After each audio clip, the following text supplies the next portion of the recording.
I got into carpentry mainly because I was really interested in it when I was going through high school, years 11 and 12, more importantly. I did a big timber woodwork project when I was in year 11 and 12, and it was like my main focus. I kind of dropped everything else to spend all my time doing it.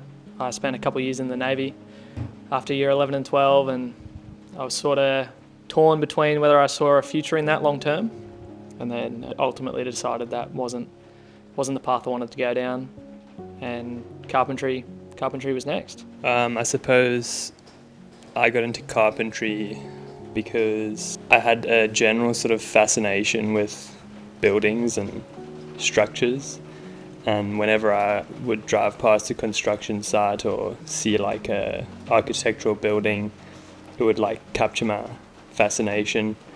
And I had this sort of thing like, wow, how do they do that? Like, even from the most basic things to like building a wall, for example, to pitching a roof or building a shopping mall, whatever it may be, it piqued my interest. And yeah, I just really felt like I want to know how to do that. And like, apart from any other trade, I guess, like carpentry in particular, you get to be the one doing the creation, like executing the building. So yeah, that's why I decided I want to do carpentry. I wanted to do carpentry because when I was at school, I was a bit lost. I didn't know what I was going to do. I enrolled in a course to become an electrician, and I did a Cert 2 in that and realised that's not what I want to do. But I knew I wanted to do something with my hands and create something. And then when I was in year 11 and 12, I started woodworking, and I found great satisfaction in the craftsmanship. For me, looking back at something I've built, it's just a high level of satisfaction. Knowing that not only your skills that you have, but your emotion, whether that be your blood, sweat and tears, that sometimes does go into it. You have, there's a part of you within that project, and then you get to see how a client interacts with that part of you. For me, that's what it is. It's this is what I have to offer, and they get to experience that forever if they choose to. I feel like, for me, I'll drive past an old project of mine with my girlfriend, and we'll look at the job, and I'll be showing her each detail, what it's taken to reach that, and how we got there. She'll be like, oh yeah, but to me it feels so much more because I understand how that works and why that is and why we're doing it, and then I'm able to look back on the project with great satisfaction, and I feel empowered after it. I think, yeah, to sort of follow on from what Toby said, as an apprentice, you kind of obviously have your role in the construction process, and in the beginning, I suppose, on the first project that you're involved in, particularly if it's like a bigger project, it's hard to even comprehend looking back that you were part of that creation, because when you're learning things for the first time every day, or when you're like in the thick of like the laboring, like it's a bit of a blur, to be honest. Like the learning process, it's easy to sort of forget. You're so stuck into what you do that you're not really as present as I suppose you become the longer you spend in the trade. But yeah, I mean, looking at the before and after photos of Lurline, one of the projects I was involved in, the first project I was involved in, just to see the stark difference between what it looked like when we got there and what it looked like when we walked away. Like, it's an incredible thing, obviously, but as time goes on, you get more involved in not necessarily the decision making, but more involved in the process and understanding of the structural things. And yeah, like, I guess as your apprenticeship continues, you almost feel like that's more of you and just not necessarily less of the company, but your input is felt, more so than in the beginning. So yeah, that's a good feeling. Yeah. I saw a little quote somewhere, maybe on TikTok or Instagram, and it was basically saying doing blue collar work or being a tradie is basically getting paid to hang out with your mates. And like, although a lot of it is like a struggle and can be quite brutal at times, if you're surrounded by a good team, which I definitely believe we are in Loo projects. It makes it a lot easier, and you can have fun and have a laugh, and particularly on those like tough days, like the camaraderie and the brotherhood almost, being with the guys who you look up to as your mentors, or the apprentices as your buddies. Like, you're all in it together, and that struggle kind of like feels pretty good, you know. Yeah, I think the like the feeling of being in the trenches with your teammates is, it's just that communal sense of suck.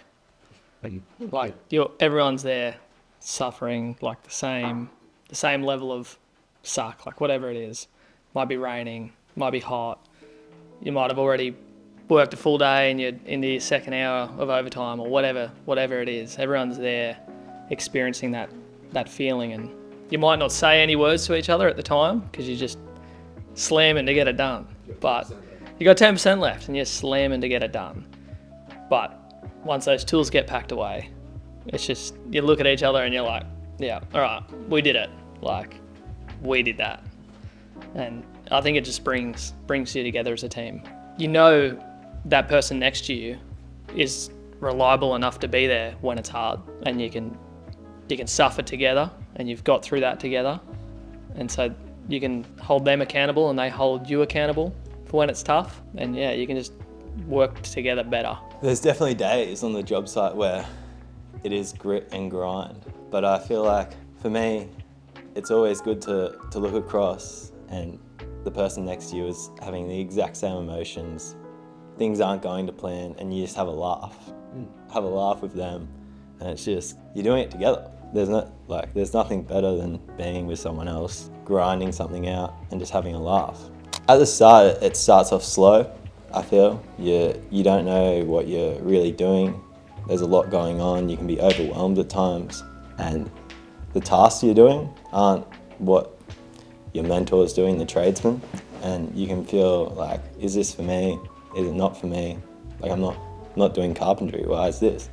But I feel like the best way for you to learn in those situations, even if you're just on the broom or just cleaning up, is just watching what's going on, seeing what your tradesman's doing, and asking a lot of questions about, oh, why'd you do this? Why have you done that? My probably best piece of advice, like if you're looking at getting into any category within the construction industry, you know, plumbing, electrical, chippy, whatever it may be, make sure you're interested. Be interested before you try. If you're on the fence about it when you start, you're gonna hate it. You know, like, you get given the shit jobs, you'll dig holes, you'll sweep, you'll do things that you didn't expect to do, and they are hard. But if you're interested and willing to learn, people recognise that, and they will push you into opportunities where you get to learn quicker. So I would say be interested and be eager to do the shit jobs, so that, you know, one day when you're the tradesman or you're the foreman, you can say to that apprentice, I don't expect you to do anything I wouldn't or I haven't. For me, I would say, obviously, coming from another country, I have a bit of a different perspective, and I'm from South Africa. So I guess to make a direct comparison, like there isn't such a thing as TAFE in South Africa. So first of all, by engaging in a trade in Australia, like, all these resources are thrown at you to turn you into as good a tradesman, I suppose, as you want to be.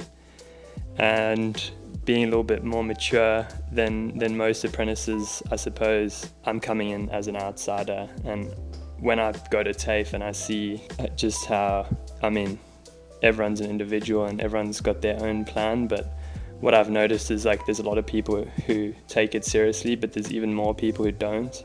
And there's a lot of people who just take it for granted, and I suppose, like, that happens anywhere and everywhere in the world.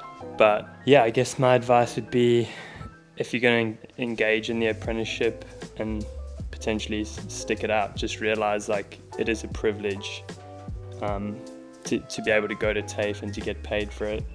And it's a privilege to have a boss pay you a salary to learn a trade. Like, that's an amazing thing. I suppose another bit of advice for anyone who's potentially unsure about it is, like, at the end of the day, like, a job can be hard physically, or it can be hard mentally, or it can be hard because it's just really repetitive and unfulfilling. And I feel like if you go for it for the right reasons, carpentry can really give you the sense of fulfillment that you perhaps may not yet be looking for, but may allow you to have in future. To follow on from what I was saying about the TAFE thing, you soon realize that there's the majority and then there's a select minority in the construction industry. The majority of people maybe even conditioned to thinking like they're doing a trade because they're not smart enough to do anything else. So they fall onto this trade as like a plan B almost.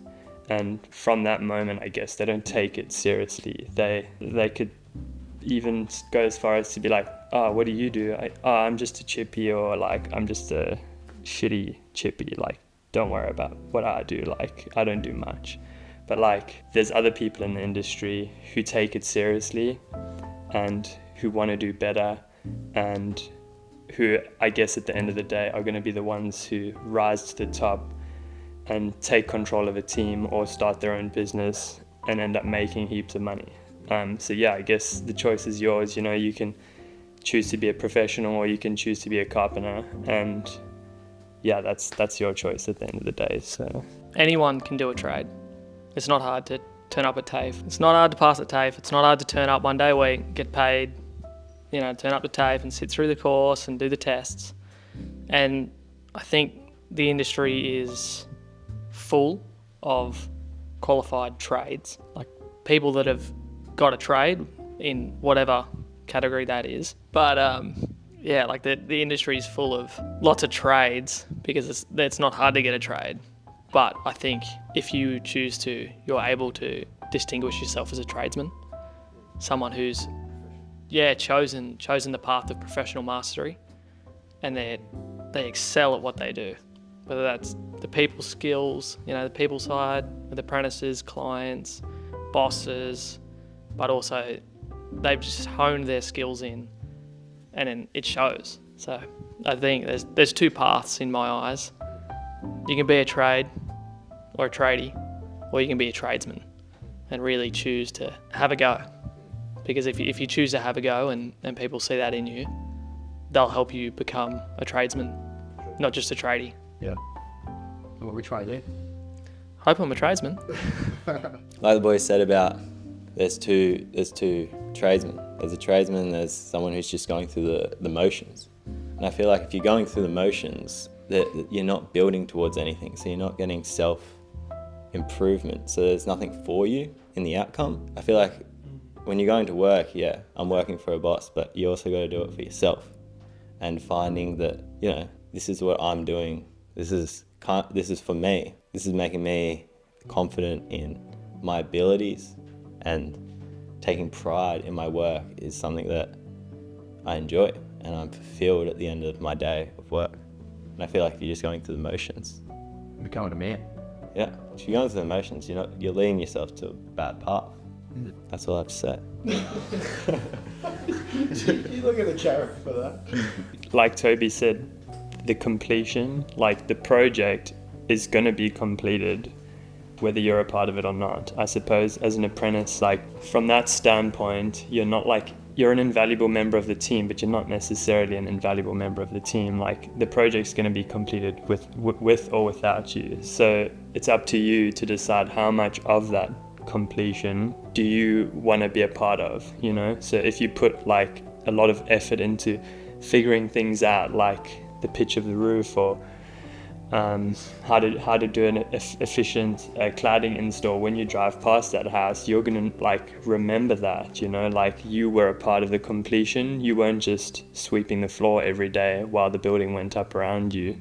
You were an active part of it, and that like leads you to feeling a lot more fulfilled in your job, as opposed to just existing on the job site, which I think can happen a lot of the time too. Yeah, I think it ties into working with great men for me. But an apprenticeship's not just about becoming a carpenter or a tradesman. I think for me, I've had the opportunity to be surrounded by great men and good leaders, and that's helped me become the person I am. You know, I've had my fair share of ups and downs through my apprenticeship, whether that be, in my job, personal life, but they're all intertwined, and I think as an apprentice, you develop the skill to switch on and off between the two. You definitely don't have it when you first start, or you might if you've got some sort of experience doing that. But, being surrounded by great men and people that actually care about you, you're able to mould who you want to be and learn the skills to be at work and be wholeheartedly invested in work. And then when you go home, you're wholeheartedly invested in being home. So I think for me, when it has been tough at home or tough at work, being able to speak about that openly and lean on them in those moments, that's been the difference between just having a job and having great mentorship as well. What's it like working with good men/mentors? I would say perhaps something that's not completely unique to working at Loo Projects, but it's relatively unique in the building industry is the fact that we're doing one-off architectural jobs. Anyone who's the mentor or the leader of the job is essentially doing for the first time too. So for them to be so sure of their methodology and sure of their own skill set to enable a relaxed, friendly work environment, it would take a pretty unique individual, I would say, to be in control and to have composure in that setting. And if I speak for myself, I feel like I would be super overwhelmed, stepping into this project that has all these details that need figuring out, and it would be so easy to get sort of swept up in the stress of it all. But where I'm particularly lucky for working at Loo Projects, obviously shout out to Andrew, who is at the top. So you set the tone for the rest of the company, and I feel like you allow your foreman to take control. So it's not as if there's a matter of second guessing from their standpoint, which can often then roll downhill to us. You allow your foreman to do what's necessary and you back them up. And if things go wrong, I know you speak of how you've changed and you've grown, but I haven't noticed you blowing up or getting overly freaked out or worked up when things go wrong, which is great. It obviously allows for a more effective problem solving process. But shout out to Luke, who I've had the pleasure of working with for the 3 years that I've been at Loo Project. Yeah, he handles everything with a calm presence and composure, and when things are going wrong or perhaps he's having a shitty day, I would never know. I couldn't say, oh, Luke's having a horrible day today, because that never really blurs into the equation. So yeah, I'd say that we're pretty lucky to have the mentors that we do have at Loo Projects, and yeah, it makes for a more sort of smooth and efficient learning process for us apprentices. So yeah, I'm grateful. I feel like it's a good opportunity we have at Loo Projects, because we've got such great guys around the whole team. You got Andrew at the top, you got Steve as a project manager, and then on the site I've got Rich, and then Harry as an apprentice. And it's just all guys that I look up to and I respect deeply.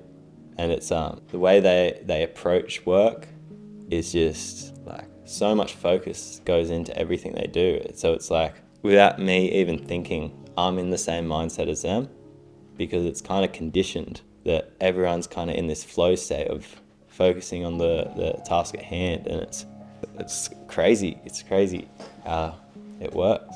What advice I would give to another boss or owner of a building company to allow their apprentices to learn particularly efficiently would be, I guess, to reflect on their experiences. And one thing I will say about my boss, Andrew, is that he sort of refers to his apprentice time as being an apprentice, not necessarily as a traumatizing time, but a pretty full-on and intense time. And I guess you've learned from that experience, and you've taken the lessons from it that good old-fashioned hard work can teach somebody, but you've also learned and you've reflected on the fact that a lot of those experiences weren't good and were perhaps a little bit traumatizing, and you've tried to rule those out of the experience that you provide us. And I guess it's kind of like almost like I don't even have kids, but I would probably compare it to being like a parent. Like you know from your experience what is a good experience and what is a bad experience, and it's not just about like, oh, you know, suck it up because I had to do it. But if there's a better way of doing it and you know that, you can allow your apprentice to bypass that negative experience and sort of focus on more important like growth orientated experiences rather than like the negative things that you had to go through. That would be my sort of one bit of advice. I feel like it's very important to see your colleagues outside of work as well. We do like team days every 3 months or so, and the edge is off. It's less stressful, and you're seeing each other for themselves. And I feel like you're able to see more of the person that isn't at work, because they're completely different people. Every single person is different to how they are outside of work to inside of work. And I feel like you gain respect for the person you're working with and the people you're working for necessarily, and what you're really doing it for. Yeah, I guess for me, an employer is not just someone who's going to give me a job, but actually appreciate the fact that I'm there. It's a two-way street. I think that's something the whole Lube Projects team does really well. The respect between all of us as a team is there. And I think as an employer, that's what you need. It's going to be tough for an apprentice, for whatever reason that is. But I've found, especially with Andrew, that he respects me and I have respect for him for that. I personally could never work for someone that I don't think respects me. If they don't respect the position I hold within their company, then I'm straight off the bat not going to be motivated to be there whatsoever. And that goes hand in hand with giving that young person the opportunity to make mistakes, to have a crack. Ultimately, yes, as apprentices, we will be used for cheap labour. That's fair enough. That's what we're there for when we need to be. But we're not just there for cheap labour, you know. And at Loop Projects, I think that's what I've noticed the most. You know, the leadership team gives us the opportunities to really hone our skills in and take what we learn at TAFE and with the other boys and have a go. And I think that's what young people are looking for in an employer now. There's plenty of easier ways to earn money, I'll be honest. Mm-hmm. You know, you can be into stocks or, you know, be TikTok famous or sell yourself if you want. But, you know... Is that your plan? That's definitely not my plan B. I don't have the body for that. But I think as an employee, you kind of need to remember that, because you're trying to attract people to your company that want to be there, and you need to keep them there because they want to be, not just because they have to be to pay the bills. You know, whether that's a young apprentice and it's their car payment, or mature age apprentice like me and Chris. You know, I've got a house, a wife. I know Chris has got assets in South Africa. Like, everyone's got their own stuff, and having an employer that respects you really makes you feel like you can achieve your personal goals as well as your goals at work.